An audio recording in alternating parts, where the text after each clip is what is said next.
اجتماعی مسئلہ ہے۔ جب امام سجدے میں ہو تو کیا اس کی آواز پر اٹھ جائیں یا اس کے اٹھنے کا انتظار کریں؟ یہ تو پھر امام کو غلط ہی نماز پڑھا رہا ہے۔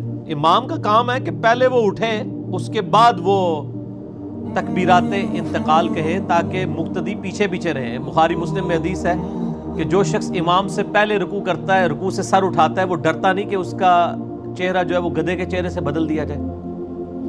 تو یہ یعنی امام کی ذمہ داری ہے کہ وہ تکبیرات انتقال اس اعتبار سے کہ وہ پہلے اپنا رکن ادا کرے اور پھر وہ کہے، اور اگر وہ ساتھ ساتھ بھی کہہ رہا ہے تو مقتدی کا کام یہ ہے کہ وہ امام کے بعد ہی سر اٹھائے، اور جتنے ارکان میں پوسچرز ہیں وہ امام کے بعد کریں۔ بیچ میں جو پڑھنا ہے وہ تو آگے پیچھے ہو سکتا ہے، ظاہر ہے کہ آپ کئی بار پہلے تشہد ختم کر لیں گے، امام کا ختم نہیں ہوا ہوگا، اس کا مسئلہ نہیں۔ پوسچرز جتنے ہیں، یعنی رکوع میں جانا، رکوع سے اٹھنا، سجدہ کرنا، سجدے سے اٹھنا، یہ جتنے پوسچرز ہیں نا، یہ آپ امام سے پہلے نہیں کر سکتے۔ اور امام کی بھی ذمہ داری ہے کہ وہ تکبیرات اس حوالے سے کہے کہ وہ سر اٹھا لے، اس کے بعد اللہ اکبر کہے تاکہ لوگ پیچھے پیچھے رہیں۔ اسی طریقے سے آپ دیکھیں عموماً جنازے کی نماز کے دوران اتنی لمبی لمبی تکبیرات ہوتی ہیں، اور عید کی، کہ لوگ پیچھے پہلے ہی اللہ اکبر کہہ لیتے ہیں۔ وہ کہہ رہے ہوتے ہیں اللہ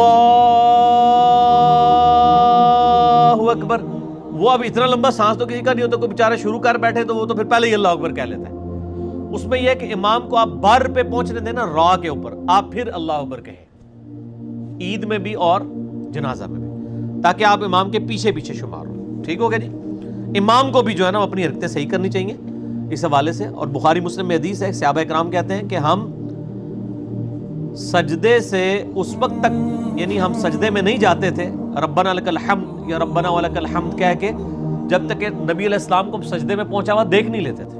اتنا ڈیفرنس رکھتے تھے وہ تکبیرات کے انتقالات کے اندر، ایک رکن سے دوسرے میں ٹرانسفر ہوتے ہیں۔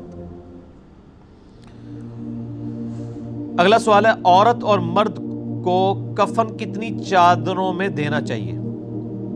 مرد کے لیے 3 چادریں، عورت کے لیے 5 ہیں، اتفاقی امر ہے۔ 3 چادریں یعنی ایک تہمد، ایک اوپر قمیص نما چادر، اور ایک بڑا لفافہ جس میں پوری میت کو لپیٹا جاتا ہے۔ یہ 3 جو ہے مرد و عورت دونوں کے لیے کامن ہے۔ عورتوں کے لیے 2 اضافی ہیں، ایک تو وہ سر کے اوپر وہ باندھی جائے گی تاکہ اس کے بال وغیرہ کا بھی پردہ ہے، اور اس کی ایک چھاتی کے اوپر ایک اضافی چادر ڈال دی جائے گی، اور باقی 3 چادریں وہی ہیں جو مرد والی ہیں۔ آپ کہتے ہیں کہ 3 طلاق پہ اجماع ہے، یہ کس کتاب میں لکھا ہے؟ میرے بھائی اجماع کتابوں میں لکھا ہونا ضروری نہیں ہوتا، اجماع وہ ہوتا ہے جو مین سٹریم امت لے کے چل رہی ہوتی ہے۔ اہل سنت کے چاروں اماموں کے ہاں ان کی فقہ کی کتابوں میں یہ بات ملتی ہے۔ اور دوسرا میں نے کئی دفعہ بتایا کہ الموطا امام مالک حدیث کی پہلی کتاب ہے، اس کا طلاق والا چیپٹر کھول کے دیکھ لیں۔ 3 طلاق 3 شمار کی جاتی ہیں اگر وہ عورت مدخولہ ہے، رخصتی کے بعد والی۔ اگر رخصتی سے پہلے ہوں تو وہ 1 شمار کی جائے گی۔ باقی میرا کلپ ہے 3 طلاق کے مسئلے پہ علماء اہل حدیث سے اختلاف، آپ یوٹیوب پہ لاکھوں لوگ دیکھ چکے ہیں، وہ دیکھ لیں۔ والد کی زندگی میں بیٹے کے مرنے کے بعد پوتوں کو وراثت میں حصہ نہ ملنے کی کیا حکمت ہے؟ حکمت میں نے مسئلہ نمبر 22 ریکارڈ کرایا وراثت کے احکام کے اوپر۔ میں نے اس کو بتایا کہ بھئی حکمت یہ ہے کہ وہ دادا جو ہے وہ پوتوں کے لیے وصیت کر سکتا ہے، وہ وراثت سے بھی زیادہ ان کو دے سکتا ہے، کیونکہ وصیت تو آپ 1/3 مال میں بھی کر سکتے ہیں۔